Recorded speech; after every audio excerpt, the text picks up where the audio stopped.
Before we get started, a quick word from our sponsor, Community Financial's President CEO Tansley Stern podcast, Despite Impossible. Now on to the show. Studio Lounge interviews brought to you by Trellens. Hey everybody, Mike Lawson here with CUBroadcast. Welcome back to our continued coverage of the 2025. I keep thinking 2024. Yeah. That was last year. Yeah, we lost that year. That's in the rearview mirror. We're here in 2025 at the Trellens EDGE conference, where the entire conference is out here networking. Just got out of the last session of today. And but we are here with Mr. Adam Wright from CUDX, Credit Union Digital Exchange, right? Data Exchange. Data Exchange, correct. My bad. I apologize. That's all right.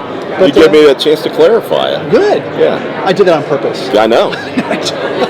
How are you, man? I'm well, doing well. Happy to be here. Happy to be with you. Good. Well, likewise. Yeah. How's it been going over? There's a whole CUDX booth right over there, two booths down. How's that going over there? It's going well. We've had really great conversations. I've had conversations just today that covered topics that had never come up. Really? So things. You want to divulge? Things like specialty leagues.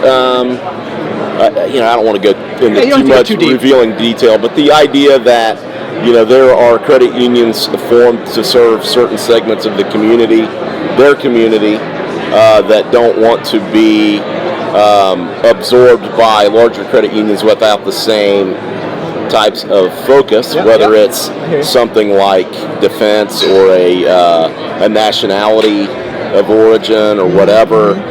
How can we help them understand trends within those communities to continue to serve those communities, etc. Is that something we can work into the way that you guys are presenting data? So all of that stuff is like, the mechanics of that aren't complicated. Yeah. I think that, and not only that, but if you guys want it, I can think of a lot of other special interests that the credit unions serve that might want that too. So I might have to add a new value prop to some of our materials. Indeed. So what's the latest with CUDX these days? What's the status, Adam?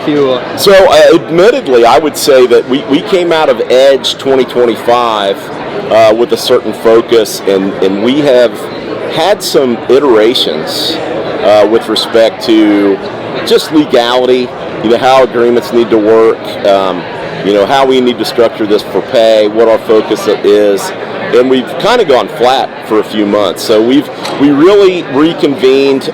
We intended to do it in October. We had 2 consecutive hurricanes hit Tampa. We ended up having a data summit in December down there, and we really landed on some goals that are holding firm for this year. Primarily, to name your chickens and eggs. CUDX, if you followed my presentation yesterday, the tired expression that data is the new oil, that there is a commoditized value of this data, not just to the credit unions but on the broader market, but it's only valuable at a certain size. I don't know what that number is. I don't know if it's 10 million members worth of data. I don't know if it's 20 or whatever, but I know it's more than what we have now. So we came out of the December data summit naming growth, onboarding the remaining 30 credit unions who've expressed interest, in the process of doing so, landing on the right staffing and the right processes to make that smooth and easy, so that as we progress onward and I get 10 credit unions to call me in a week, say we're ready to join, we know exactly what they need to sign. We've already got the staffing set up. We've got processes set up, and enough experience with that process to adapt. There's always going to be something new here and there, right, that we haven't seen before. So that's really our focus right now. So it's really grow CUDX by onboarding the next group of folks, and we are engaging with an outside consultancy to kind of take the business plan and everything that we had to harden it a little bit. We want the path to sustainability. This needs to sustain itself from a business standpoint, and from that's also going to include not just what the staffing needs to look like and how to build in the flexibility to adapt that as demand goes up, but also to explore go-to-market strategies, not just to credit unions, but to the broader market on the whole, right? So to the extent that we can do it in a way that the credit unions consent to their data being used, monetized, preferably anonymously, etc. Sure. We want to know what that market is.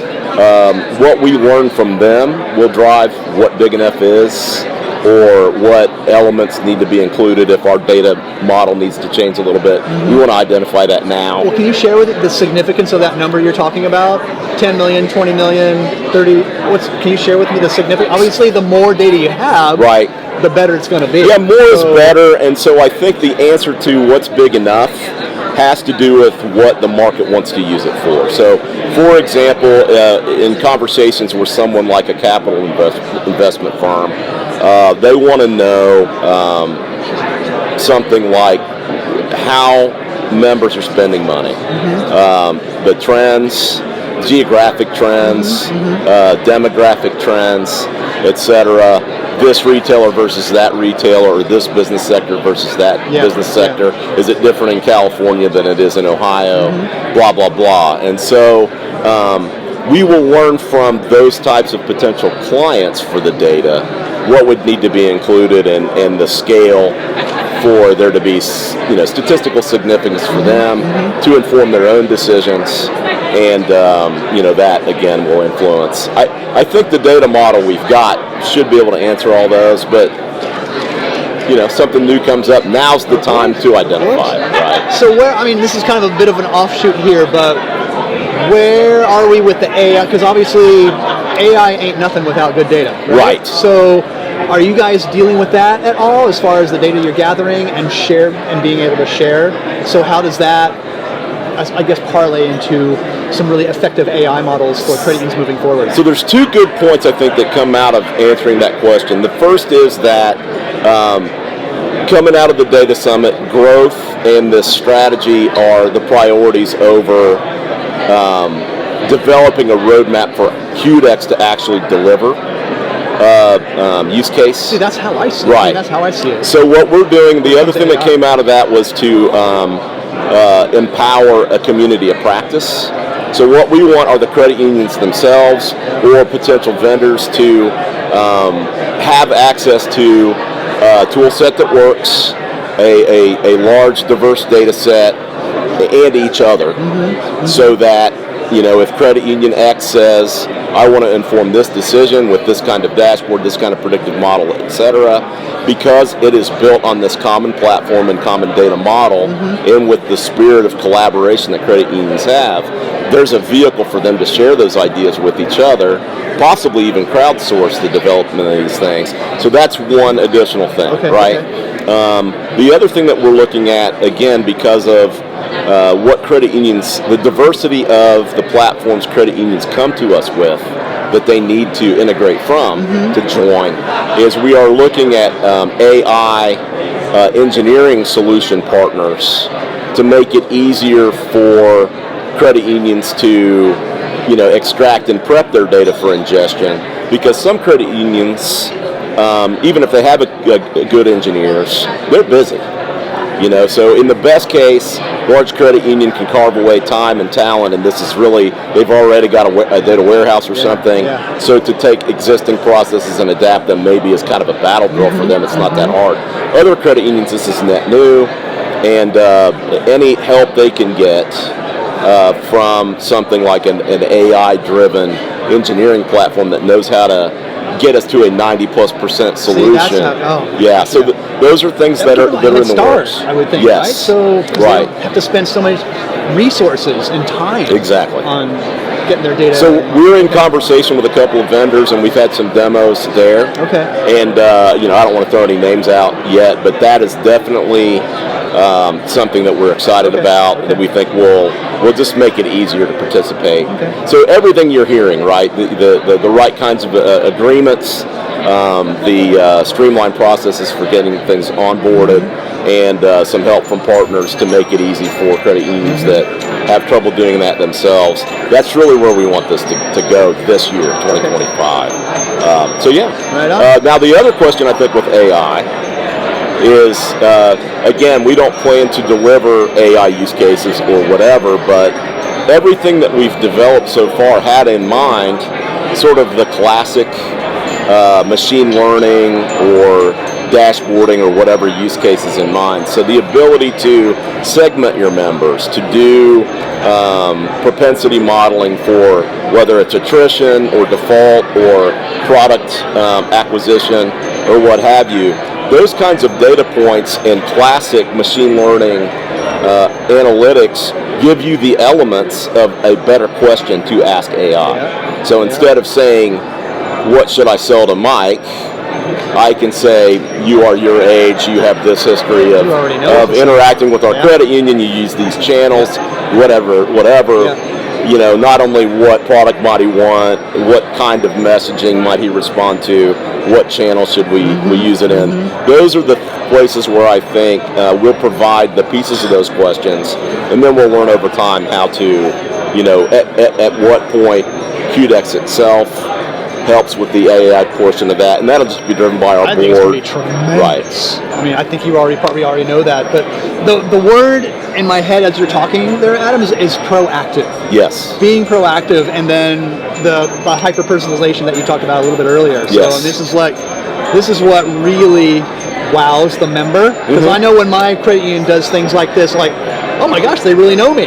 So it all stems from the data. Right, and this is what you guys are putting together. And those are some of the things that, again, larger banks and fintechs have the tools and the talent and the pockets to be ahead of the credit union market in general in that space. We have a historical advantage in the knowing the member, where they live, and all that. That's less and less true as you have 4,500 credit unions instead of 9,000 like you had 20 years ago, right? But it's still an advantage.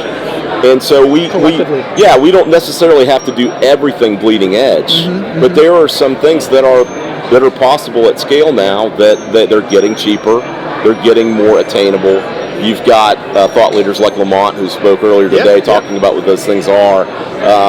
We hope and assert that CUDX can give us a resource that helps advance the industry that way, and leveraging collaboration to do that is makes it more realistic. All right, last question here for you, because I know you got folks to talk to here, Adam, but I mean this in the positive sense. What keeps you awake at night? I mean, we always hear like, oh, fraud and hackster and all that type of stuff. That's the negative side of keeping people awake at night, especially a CEO. Right. But for you, being in this data realm, what keeps you awake at night? I mean, gets you excited, I guess. The thing that keeps me awake at night, I think, right now, in a good way. We want to keep it positive here, Adam. Okay, in a good way, the thing that keeps me or just get you excited about the future. Getting this to that point, right? This is going to be, it's already real, but it's real and it's still small and it's still evolving. I really want to get to that point, and I'm shooting for something like, can we get great examples built on this platform? Everybody that has already given us an LOI onboarded, all those learnings. When can we get up and brag about that and get the participating credit unions to tell a story, because it comes across much more believable and real coming from them than it does from me. So I think, can we do that by December at Big Bright Minds? Is it this conference next year? Whatever the case will be. I'm trying to keep the pedal down. I think the strategy engagement that we're in right now will give a lot of shape to that. So maybe the next time I talk to you, I'll be able to answer that a little bit better. And then bring on the credit unions as well. 100%. I would love to talk to them and get their point of view on this type of stuff too. Yes. All right, Adam. Well, you are off the hot seat, sir. Thank you so much for your time, as always, and congrats on the success of CUDX already. Thank you. Again, it sounds like you guys are just scratching the surface. We really are. It's pretty exciting to see. We want to get that surface, dig a little deeper into that surface. You will. All right, Adam. Thank you so very much. Great well to done. see you. Good job. Studio Lounge interviews brought to you by Trellance.